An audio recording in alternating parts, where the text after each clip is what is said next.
우리 시간에도 오신 여러분들 위해 특별한 하나님의 사랑과 축복이 함께하기를 주님의 이름으로 축원합니다. 우리 앞뒤 좌우에 있는 분들 따뜻한 사랑의 마음으로 인사를 나눕니다. 주님의 이름으로 사랑하고 축복합니다.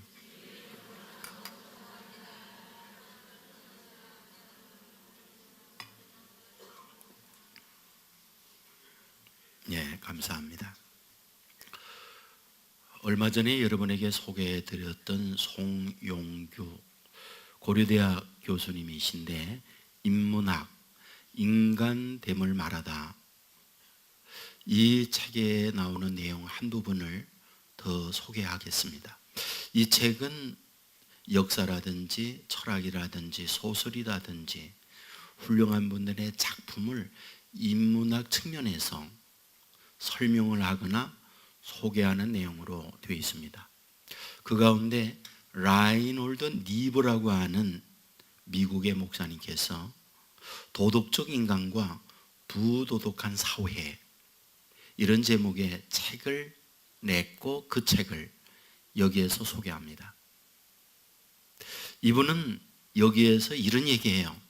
사람이 삶을 꾸려가게 하는 원동력, 무엇이 사람을 살도록 만드는 힘일까? 그것은 가치라고 얘기해요. 그 가치가 사람으로 하여금 일하게 만들고 행동하게 만든다라는 거죠. 근데 그 가치를 분석해 보면 크게 둘로 나눌 수 있다. 첫째로는 본질적이면서 궁극적 가치가 있고, 두 번째로는 비본질적이면서 도구적 가치가 있다, 이렇게 이야기합니다. 그렇다고 한다면 근본적 본질적 가치라는 게 뭘까? 사랑이라든지 겸손이라든지 어떤 헌신이라든지 믿음이라든지 소위 보이지 아니하는 불가시적 가치를 본질적 가치라고 설명을 합니다. 그렇다면 비본질적이면서 도구적 가치란 무엇일까? 돈이라든지 권력이라든지 인생을 즐겁게 하는 쾌락이라든지, 사실은 눈에 보이는 가시적 가치의 상당 부분들은 바로 도구적 가치라고 말을 합니다. 근데 문제는 우리가 세상을 살아갈 때에 거의 많은 경우는 무엇을 위해서 살아가고 있는가? 비본질적 가치, 도구적 가치를 위해서 인생은 산다, 이렇게 말을 합니다. 예를 들면 보험을 들었습니다. 그 보험을 들고 난 이후에 어떠한 계획적 살인이 일어나는 경우가 많아요. 왜냐하면 그 보험금을 타기 위해서. 그러면 그 생명을 죽이는 이유가 뭘까? 돈이라고 하는 도구적 가치의 목적을 두고 그런 행위를 한다, 그런 이야기가 되는 거죠. 우리가 인생을 살아가는 데 있어서 갈등 또는 수많은 악의 다툼, 수많은 생존 경쟁을 이루어낼 때에 그러한 이유들이 거의 대부분이 어디에 있을까? 바로 도구적 가치 때문에 이런 것들이 이루어진다는 거예요. 문제는 그런 도구적 가치의 목적을 이루어낼 때 행복한가? 그런 것을 이루어낼 때 만족한가? 그것은 잠깐이고 또 다른 목마름, 갈증만 증폭시키는 것이 도구적 가치라고 얘기해요. 여러분, 오늘 본문에 보면 저는 등장하고 있는 이 여인이 도구적 가치를 위해서 살았구나라는 것을 발견할 수 있어요. 7절은 이렇게 시작하죠. 사마리 여자 한 사람이 물을 길러 왔음에 예수께서 물 좀 달라 하시니, 예수님이 수가성 우물가에 기다리고 있다 여인이 오는 걸 만나면서 물 좀 달라, 이렇게 요청을 했어요. 그러자 이 여인이 예수님께 뭐라고 말을 하나요? 그게 9절이죠. 사마리아 여자가 이르되 당신은 유대인으로서 어찌하여 사마리아 여자인 나에게 물을 달라 하나이까? 하니 이는 유대인이 사마리아인과 상종하지 아니함이로라. 어떻게 당신은 유대인으로서 사마리아인 여자에게 물 좀 달라 하십니까? 라고 했더니 예수님께서 그 여인에게 하신 말씀이 10절이죠. 10절에 이렇게 기록합니다. 내가 만일 하나님의 선물과 또 내게 물 좀 달라 하는 이가 누구인지를 알았더라면 내가 그에게 구하였을 것이요 그가 생수를 내게 주었으리라. 이렇게 말씀해요. 자, 이제 저를 한번 다 보십시오. 말씀의 내용은 이렇습니다. 예수님께서 사마리아에 가서 수가성 우물가에 앉아 있습니다. 여인이 물을 깃기 위하여 왔어요. 예수님께서 여인에게 말하죠. 물 좀 달라. 그랬더니 여인이 예수님께 얘기해요. 당신 유대인으로서 사마리아인 나에게 어찌 물 달라 하십니까? 그때 예수님께서 여인에게 하는 말씀, 물 달라 하는 내가 누구인지를 내가 알았다면 너는 나에게 물을 달라 했을 것이고 나는 너에게 생수를 주었을 것이다 라고 말하는 것이 본문이에요. 우리는 여기에서 뭘 발견하게 됩니까? 예수님과 여인은 뭘 가지고 얘기하고 있다? 물 가지고 말하고 있다. 물 가지고 말하고 있어요. 예수님께서 물 달라 하는 그 물은 무슨 물일까요? 마시는 물이에요. 그리고 이 여인이 우물가에 온 것은 못하러 왔어요. 마시는 물을 깃기 위하여 왔어요. 그런데 예수님께서 물 달라 하는 내가 누구인지 내가 알았다면 너는 나에게 물을 구하였을 것이고 나는 내게 생수를 주었을 것이라는 거예요. 그러면 여기서 말하는 생수 어떤 물일까요? 분명한 사실은 마시는 물은 아니라는 거예요. 그러니까 예수님께서 달라는 물과 예수님께서 이 여인에게 주고자 하는 물은 다르다는 거예요. 자, 그렇다고 한다면 지금 예수님께서 이 여인과 대화를 나누면서 뭘 하고 싶을까? 물동이를 이고 왔다는 것은 마시는 물을 깃기 위하여 왔지만 사실은 더 목마른 때문에 내가 여기 왔다는 거예요. 그러면서 내가 다시는 여기에 물길로 오지 않아도 될 만한 목마르지 아니하는 샘물을 너에게 주겠다는 거예요. 그래서 14절 말씀에 보면 내가 주는 물을 마시는 자는 영원히 목마르지 아니하리니 내가 주는 물은 그 속에서 영생하도록 솟아나는 샘물이 되리라. 영생하도록 솟아나는 샘물을 내게 주겠다는 거예요. 자, 그렇다면 여기서 영생하도록 솟아나는 샘물이란 뭐겠습니까? 어떤 게 영생하도록 솟아나는 샘물입니까? 그것을 7장 38절에서 말하죠. 나를 믿는 자는 성경의 이름과 같이 그 배에서 생수의 강이 흘러나오리라. 나를 믿는 자는 성경의 이름과 같이 그 배에서 생수의 강이 흘러나오리라. 그렇다면 그 생수의 강이 흘러 넘치는데 어디로부터? 나를 믿는 자. 그렇다면 여기에서 뭘 말하는 걸까요? 내가 나를 믿고 내게 의지한다면 너에게 영생하도록 솟아나는 샘물을 내게 주겠다. 이 말씀을 하고 있다. 그런 말이죠. 자, 그렇다면 여기서 우리에게 무엇을 말해주려고 하는 걸까요? 너는 지금까지 목마름 때문에 살아왔다는 거예요. 그 목마름 때문에 살아왔다는 그것을 알려주기 위하여 들고 나온 게 뭡니까? 내 남편을 데려오라는 거예요. 그때 여인은 말합니다. 나 남편이 없어요. 그러자 예수님께서 이렇게 말해요. 내가 남편이 없다는 말이 옳도다. 너에게 남편이 5이 있었고 지금 있는 자도 내 남편이 아니니 내 말이 참되도다. 이 말씀을 가만히 보세요. 근데 이 말씀을 보면 맞지 않는 모순적 말을 해요. 남편 5이 있었다. 5이 다 남편이었다는 거예요. 지금 살고 있는 그 남자도 남편이라는 거예요.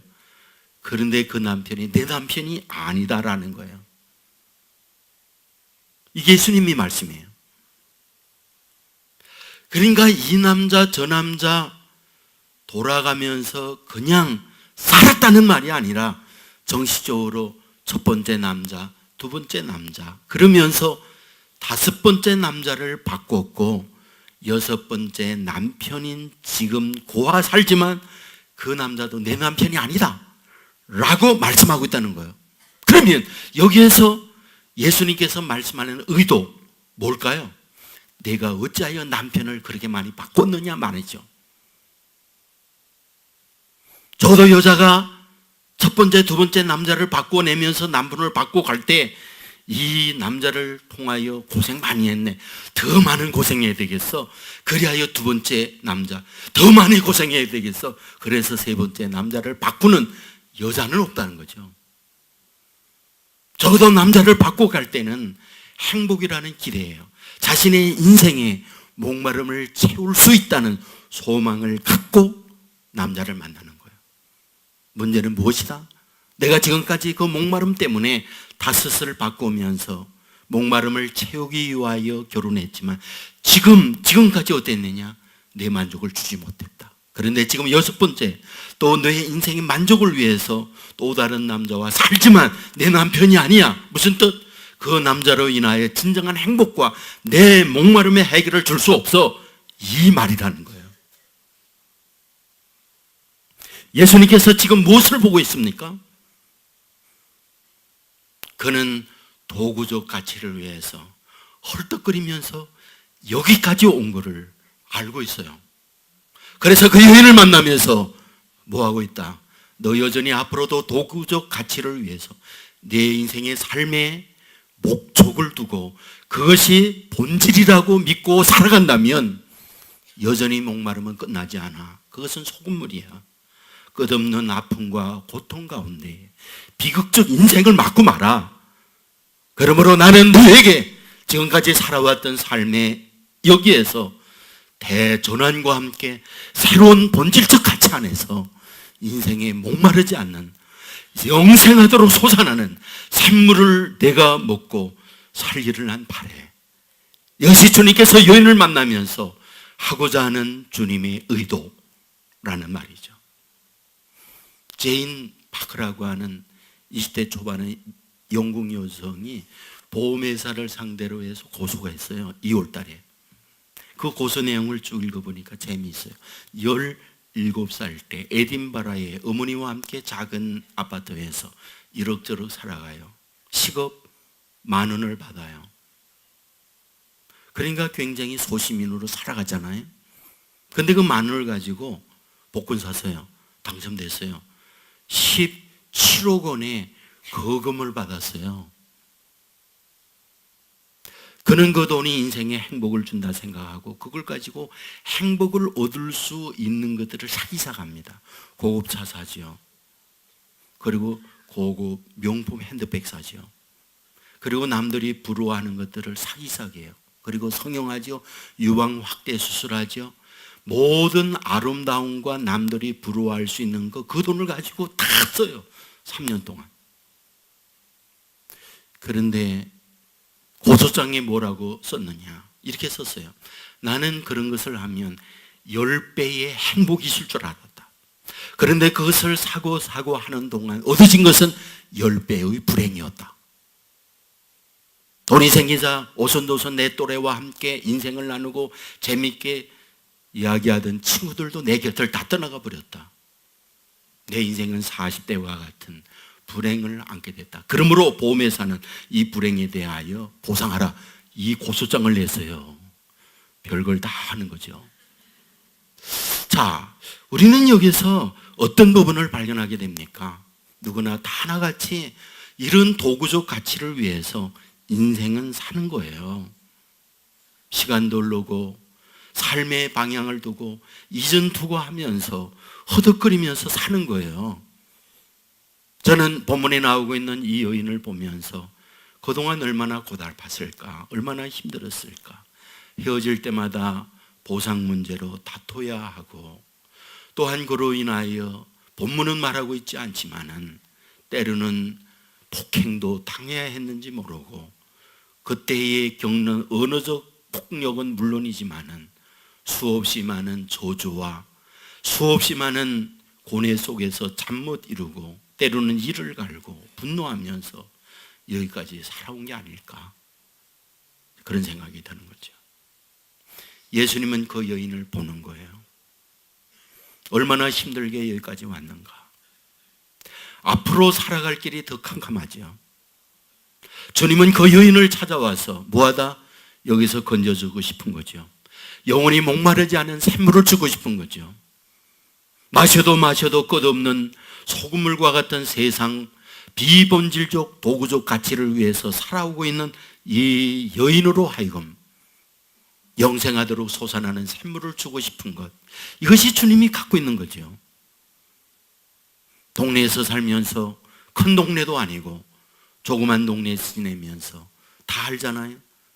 지나가면 머리를 놀리고 침을 뱉고 조소와 야유와 조롱을 하는 이 여인, 예수님은 누구보다 알고 있는 거잖아요. 그래서 예수님은 찾아오는 거예요. 그래서 뭐 하겠다고?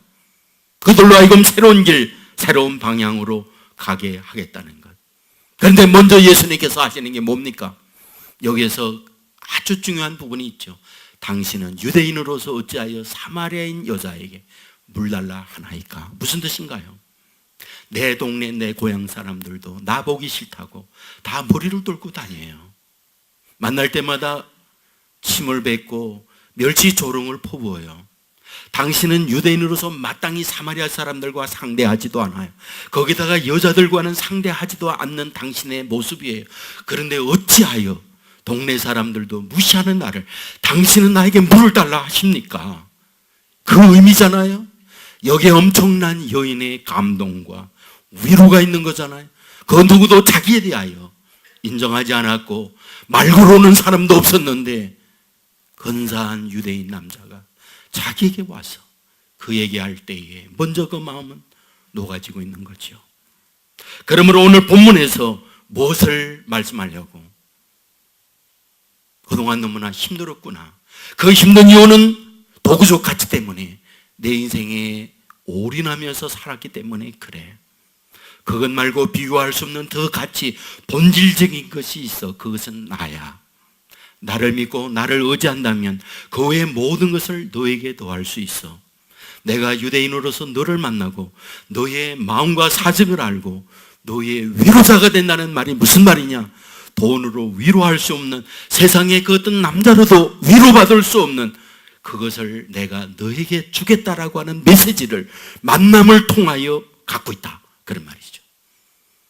여러분, 우리가 살아가면서 근본적 본질적 주님을 만나고 그 주님 안에 가치와 위로를 얻는다면 세상의 비본질적 가치에서 얻을 수 없는 놀라운 축복과 은혜가 우리에게 준다는 것 믿으시기를 주의 이름으로 축원합니다. 우리는 바울을 잘 알아요. 바울 되기 전에 이름이 사울이에요. 사울이라는 뜻은 크다는 말이에요. 크다는 말은 무슨 말입니까? 남들에게 뭔가 과시하고 싶고 남들에게 높임을 받고 싶은 것이 그의 이름에 담겨 있어요. 여러분, 가말리엘 문화에 들어갔다는 걸 알죠? 당시 가말리엘 문화라는 말은 하버드, 옥스퍼드와 같은 대학이라는 말이죠. 그는 실력과 노력을 기울이면서 그 대학에 들어가서 공부했어요. 가정의 자랑이었고 모든 자녀를 둔 부모님들이 너 커서 저 사울과 같은 인물이 되거라. 사울은 당시 성공의 아이콘이었고 모델적 인물이었어요. 여러분, 그렇게 남들에게 어깨에 힘주고 자랑스럽게 다녔던 그가 다메섹 도상에서 예수님을 만나요. 예수님을 만나고 난 이후에 그의 인생이 어떻게 달라집니까? 빌립보서 3장 5절 이하에 보면 나는 8일 만에 할례를 받고 이스라엘 족속이요 베냐민 지파요 히브리인 중에 히브리인이요 율법으로는 바리새인이요 열심으로는 교회를 박해하고 율법의 의로는 흠이 없는 자라. 무슨 뜻입니까? 내 인생 이것을 위해서 나는 살았다. 이것을 위해서 산 것이 무엇입니까? 도구적 가치를 위해서 올인하는 인생을 살았다, 그 말이잖아요. 그런데 그 이후의 말씀이 무엇입니까? 그러나 무엇이든지 내게 유익하던 것을 내가 그리스도를 위하여 해로 여길 뿐더러 또한 모든 것을 해로 여김은 내가 주 그리스도 예수를 아는 지식이 가장 고생하기 때문이라. 내가 그를 위하여 모든 것을 잃어버리고 배설물로 여김은 그리스도를 얻었기 때문이다. 그리스도를 만나고 그리스도를 얻고 났더니 그렇게도 자랑스럽게 여기던 모든 것들이 사실은 도구적 가치라는 걸 알았다. 본질적 가치는 예수 그리스도요. 그분을 만나고 났더니 그 모든 것들은 다 배설물과 같다. 오줌똥과 같다. 그래서 이 모든 걸 다 버렸다. 이 말씀을 하고 있잖아요. 여러분은 사실 예수 그리스도 안에 최고의 가치가 있어요. 그 가치를 알고 그 가치를 받아들이기만 하면 그 가치와 함께 그 외의 모든 것들을 더하여 준다는 거 믿으시기를 주의 이름으로 축원합니다. 여러분, 우리 이런 이야기 알죠? 어떤 부자가 죽음을 앞두고 사자가 와서 하나님이 놓으라고 그런다. 그러니까 하나님께 이 부자가 사정하잖아요. 그 모든 걸 놓고 가려고 하니까 하나님, 이것들 좀 가지고 갈 수 없을까요? 말하죠. 모든 걸 놓고 와야 된다. 사정사정을 해요. 그러니까 하나님이 하나 그렇게 해요. 가방 하나만 가지고 와라. 그래서 이 사람이 생각하기를 이 가방이 뭘 가지고 갈까? 그러다가 결국 얻어낸 결론은 금괴로 바꿔야겠구나. 그래서 모든 재산을 팔아서 금괴로 다 바꿉니다. 금괴가 얼마나 무거워요? 무거운지 모르죠. 금괴가 없으니까. 근데 아무튼 무거워요. 그를 메고 힘들게 천국 문 안에 갔는데 천국 누가 지켜요? 베드로 사도가 수문장이니까 지키죠. 딱 지키는데 가방 들고 왔어요. 가방 뭐예요? 가방 검사하자. 그러니까 금괴가 나와야 베드로가 하는 말, 야 이 멍청아, 보도부를 가지고 왜 왔냐 그러는 거예요. 왜냐하면 천국은 황금길로 되어 있잖아요. 보도부룩이 다 황금이잖아요. 그러니까 이 어리석은 놈아 왜 보도부룩 가지고 힘들게 끈끈이 왔어? 라고 했다는 거잖아요. 묻는 말이죠. 그러나 우리가 살면서 이런 도구적 가치를 위해서 여지껏 사는 거죠. 우리는 록펠러라는 사람 잘 알아요. 세계 최고의 부자잖아요. 33살 때 백만장자 됩니다. 43살 때 억만장자가 됩니다. 그리고 미국의 최고의 부자가 돼요. 53세 때에는 세계의 그의 부자를 따라올 사람이 없어요. 그런데 이게 웬일입니까? 불면증에 시달리죠. 소화불량에 시달리죠. 탈모증에 시달리죠. 그래서 하는 수 없이 병원에 가서 진찰을 받았더니 의사의 진단이 뭐냐 하면 알로피시라는 병의 진단을 내려요. 알로피시라는 병은 어떤 병이냐? 난치병으로서 1년 내에 죽는다는 시한부 진단을 내립니다. 그는 절망하죠. 자기의 인생 이 목적을 위해서 여기까지 왔는데 돈을 써보지도 못하고 내 인생이 이렇게 끝나다니. 그는 병상에서 누워서 그렇게 자기의 인생이 슬프기만 해요. 자기의 인생이 그렇게 불쌍하기만 해요.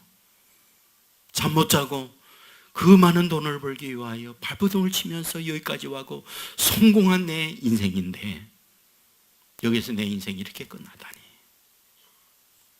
그런데 어느 날 침대에 누워 있는데 번개처럼 지나가는 생각이 있어요. 돈이 전부 아니다. 돈이 전부 아니다.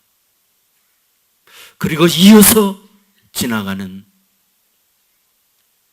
생각이 있었어요. 그것은 하나님을 섬기는 이것이 그 무엇보다 소중하다. 이 생각이 드는 거예요. 그는 벌떡 일어났어요. 그리고 나서 그동안은 벌었던 이 돈을 하나님을 위해서 쓰겠다고 마음을 바꿔요.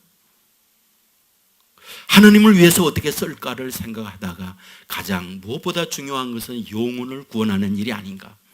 영혼을 구원하기 위해서는 교회당이 있어야 된다라고 생각하고는 미국 전국 곳곳에 교회당을 짓는 일을 해요.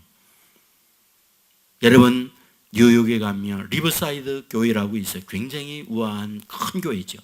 그 교회도 록펠러가 지었어요. 놀라운 게 뭔지 아세요? 그러한 가치적 변화가 일어난 이후에 이분의 신체적 변화예요. 시한부 1년밖에 살지 못했다는 이분이 98까지 삽니다. 더 놀라운 사실은 그러면 돈을 잃었기 때문에 봉사하고 헌신했기 때문에 돈이 사라졌는가? 그렇지 않았어요. 우물에 물을 부으면 물이 계속 고이듯 이것을 주님을 위해서 쓰면 쓸수록 더 많이 고이는 은혜를 이분이 받았어요. 이분이 깨달은 거죠. 정말 본질적 가치를 바르게 알 수만 있다 그러면 이 안에 진정한 축복이 모여들게 돼 있구나라는 거였잖아요. 여러분, 우리는 솔로몬을 잘 알아요. 그는 젊은 나이 왕이 됐어요. 기브온에 가서 1000번제를 드렸다는 거 아시죠? 하나님께 1000번의 제사를 드리니까 하나님께서 솔로몬에게 찾아가요. 묻습니다. 솔로몬아, 왜 그렇게 1000번제를 드리는 거니? 그런 얘기하죠. 하나님, 제가 젊은 나이에 왕이 되다 보니까 나라를 통치할 때 정말 지혜가 부족하기 때문에 지혜를 주셔야 되겠어요. 하나님 너무 기뻐해요. 왜? 내가 돈이나 권력이나 장수 이런 걸 구하지 아니하고 지혜를 구하다니. 무슨 얘기죠? 본질적인 걸 구한 거잖아요. 하나님이 말씀해요. 그 외의 모든 걸 너에게 더해줄게. 지혜도 얻었고 돈도 얻고 수도 얻고 모든 걸 다 얻어요. 여러분, 이게 소문났죠? 세계 곳곳에 많은 지도자들이 솔로몬에게 가서 그 리더십, 지도력을 배우기 위하여 황금을 싣고 오는 거예요. 성경은 뭐라고 말하느냐?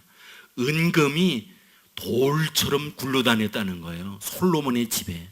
얼마나 많은 부유를 얻었는지. 그뿐인가요?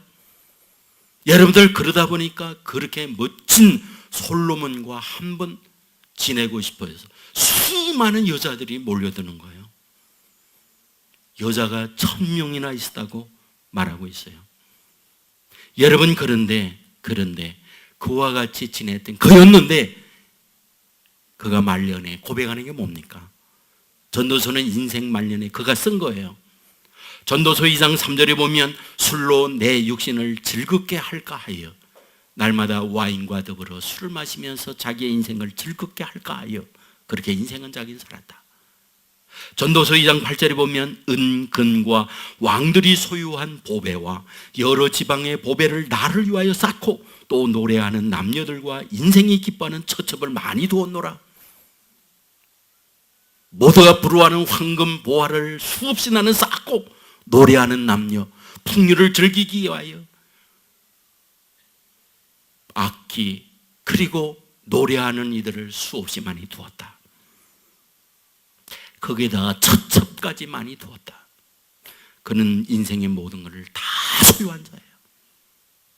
그런데 전도서 2장 23절에 말합니다. 일평생에 근심하며 수고하는 것이 슬픔뿐이라. 그의 마음이 밤에도 쉬지 못하나니 이것도 헛되도다. 내가 그 모든 것들을 다 가지면 된 줄 알았더니 밤마다 잠이 안 오고 슬픔이 내 인생을 힘들게 했고 이 모든 것이 헛되다는 걸 알았다. 그의 고백이에요. 전도서 9장 1절에 보면 그들의 행위나 모두 다 하나님의 손에 있으니 인생의 크고 작음과 행복과 불행 모든 것이 하나님의 손 안에 있다라는 걸 비로소 나는 깨달았다. 그리고 전도서 12장 13절에 보면 이래 결국을 다 들었으니 하나님을 경외하는 것이 그의 명령을 지킬지어다. 이것이 모든 사람의 본분이니라. 하나님을 경외하는 것이 인생의 본분, 본질적 가치라는 것을 나는 알았다. 이 고백을 하고 있는 걸 보게 돼요. 맞습니다. 하는 방법 많아요. 저와 여러분의 삶의 이유가 뭔가요? 도구적 가치를 위해 살잖아요. 모든 걸 다 얻어야 되니까요. 제가 언젠가 이 설교를 했더니 저에게 어느 분이 와서 그래요. 목사님, 그래도요 그런 거 한번 갖고 싶어요. 이렇게 얘기하더라. 그래서 얘기했죠. 정말 좋습니다. 솔직해서 저도 좋아요. 그런 거 있으면. 그런데 그것이 본질이어서는 안 된다. 그것이 내 삶의 이유여서는 안 된다. 그건 도구여야 한다. 본질은 하나님에 대한 믿음이어야 한다. 성경은 말합니다.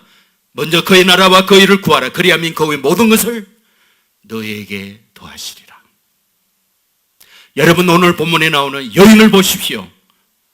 요한복음 4장 28절 뒤에 있는 말씀을 보면 여자가 물동이를 버려두고 동네로 들어가서 사람들에게 이르되 내가 행한 모든 일을 내게 말한 사람이 와서 보라.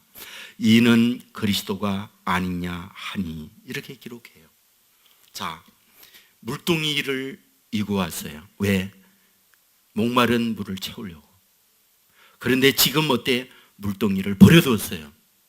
그리고 동네로 들어갔어요. 그리고 사람들에게 말해요. 와서 보라, 그리스도가 아니냐. 참 의미가 있잖아요. 그동안에 수많은 남자 물동이에 채우려고 했어요. 첫 번째 남자를 통하여 그 물동이에 돈을, 두 번째 남자를 통하여 쾌락을, 세 번째 남자를 통하여 세상의 명예를, 이런 것들을 계속 채우려고 여전히 또 물동이를 이고 우물가에 오잖아요. 그런데 예수님을 만나 어때? 물동이를 버려두고 그는 뛰어들어갔어요. 그리고 사람들에게 말해요. 내가 그리스도를 만났다. 그리스도를 얘기해요. 뭘 얘기하는 걸까요? 이 그리스도 안에서 내 인생의 목마름의 해갈, 영원히 목마르지 아니하는 샘물을 솟아나게 하는 그분을 만났다, 이 말이잖아요. 주님은 이것을 주려고 했던 거죠.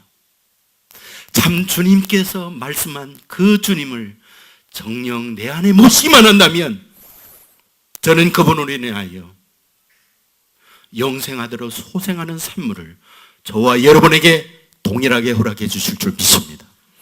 그분을 먼저 모시고 살면 그 외의 모든 것을 더하는 축복이 주의 자녀들에게 주어진다는 것 믿으시기를 주의 이름으로 축원합니다. 언젠가 여러분에게 말씀을 드렸습니다. 95년도에 목사님 한 분, 유학하는 목사님 모시고 체코 프라하에서 유로패스 열차를 탔어요. 그리고 비엔나를 거치고 헝가리 부다페스트를 다녀왔어요. 그러면서 몇 날을 그 차 안에서 잠을 자고 함께 숙식을 하면서 식사도 대접하고 또 선물도 사드리고 모든 여행을 끝나고 왔을 때 그분이 저에게 이렇게 말했어요. 목사님, 이번에 목사님과 여행을 하면서 부자 아빠와 함께 여행한 기분이었습니다. 제가 그 말을 듣고 내내 그 말이 제 안에서 떠나지 않았어요. 그렇구나. 부자와 아빠와 함께 가면 부자 아빠는 옷도, 그리고 먹을 것도, 교육할 수 있는 것도, 그리고 병원에 가야 할 때 치료하는 치료비도 모든 것들을 공급하는 게 부자 아빠구나. 봤다. 모든 걸 부여하는 아버지 하나님, 그분을 모시고 그분과 더불어 살아간다면 세상을 살 때 힘든 일 왜 없어요? 그때 오셔서 위로자가 되잖아요. 이 여인이 여인까지 오면서 얼마나 많은 눈물 나는 일, 분노와 열등감과 아픔의 상처가 얼마나 많았을까요? 주님은 이 여인을 알고 있잖아요. 그 여인을 만나서 만져주고 치료하고 그분으로 인하여 새로운 인생길을 가게 하고자 하는 것, 이것이 주님께서 그 여인을 향하여 갖고 있던 마음이었잖아요. 그는 그 주님을 만난 거예요. 그리고 뛰어들어가서 사람들에게 말하는 거예요. 내가 그리스도를 만났다. 그리스도가 뭐라고요? 인생의 모든 것의 해결자라는 뜻이라는 말이에요. 내 인생의 모든 걸 해결자, 그분을 만났다.